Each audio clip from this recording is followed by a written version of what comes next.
اور عدل کہاں بگڑتا تھا، توازن کہاں بگڑتا تھا سماج کا؟ بل انتم قوم عادون، تم حد سے پار کر جانے والے لوگ ہو۔ سماج جب حد پر رہے تب سماج کا توازن باقی رہتا ہے۔ سماج میں اگر یہ برائی عام ہو جائے تو پھر اس کے بعد نسل انسانی کا سلسلہ ختم ہو جائے گا۔ میزان، کتاب اور میزان، انہوں نے کہا یا لوط لتکونن من المخرجین، لوط ہم تجھے شہر سے باہر نکال دیں گے اگر تو اپنی باتوں سے باز نہیں آیا۔ پھر اور 3 رسولوں کا ذکر دیکھ لیجئے۔ حضرت ابراہیم علیہ السلام، ان کی دعوت سی ہے اور تھوڑا سا فرق میں نے بتایا، اور ان کے زمانے کا جو کانٹمپریری ایشو ہے وہ آئیڈل ورشپ ہے۔ فَإِنَّهُمْ عَدُوٌّ لِّي إِلَّا رَبَّ الْعَالَمِينَ، میں رب العالمین کے علاوہ سب سے میں دشمنی کرتا ہوں، سب سے میں بیزارگی کا اظہار کرتا ہوں۔ یہ کانٹیکسٹ اسپیسیفک ہے۔ اور اس کے بعد آپ میزان دیکھیے، انتم وآباؤکم الاقدمون، یعنی یہ کہ تم اور تمہارے باپ دادا جس راستے پر چلے جا رہے تھے اسی پر چلے جا رہے ہو، اور یہ دیکھتے نہیں ہو کہ کون سی بات سچی ہے اور کون سی بات گمراہی کی ہے۔ ریسپانس کیا تھا؟ قالوا حرقوہ وانصروا آلہتکم ان کنتم فاعلین، کہا کہ پکڑو اس کو، آگ کے الاؤں میں ڈالو، اسی سے تم اپنے مذہب کا دفاع کر سکتے ہو، اپنے بتوں کی مدد کر سکتے ہو۔ یہ حضرت ابراہیم علیہ السلام کی دعوت۔ حضرت شعیب علیہ السلام کے زمانے میں کامن باتیں یہ اینڈ بھی ہیں، لیکن ان کے زمانے کا جو پرابلم تھا وہ کرپشن تھا۔ وزنوا بالقسطاس المستقیم، کہا کہ کرپشن نہ کرو۔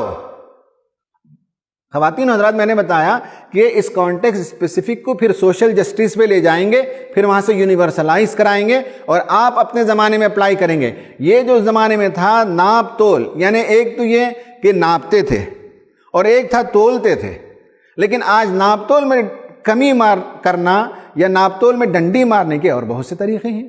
کرپشن ہے، یعنی یہ ہے کہ روڈ بچھاتے ہیں 6 انچ کے کانکریٹ کا کانٹریکٹ لیتے ہیں اور بچھاتے ہیں 4 انچ، یہ کرپشن ہے، یہ ناپ تول میں کمی ہے۔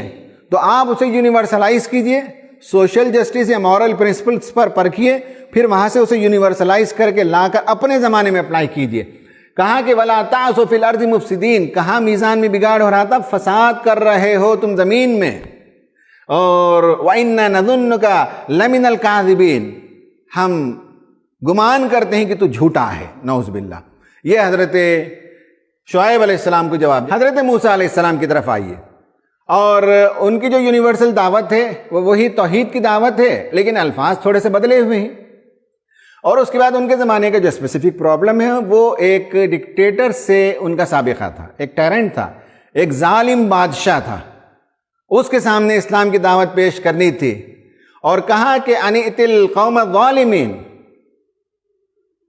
کہا کہ جاؤ ظالم قوم کی طرف۔ اللہ تعالیٰ نے حضرت موسیٰ علیہ السلام کو وحی کی، قَالَ آمَنْتُمْ لَهُ قَبْلَ أَنْ آذَنَ لَكُمْ۔ توازن کہاں بگڑ رہا تھا؟ توازن اس میں بگڑ رہا تھا، وہ اپنے آپ کو خدا مانتا تھا اور کہتا تھا کہ مجھ سے اجازت لیے بغیر تم کسی اور خدا پر ایمان نہیں رکھ سکتے۔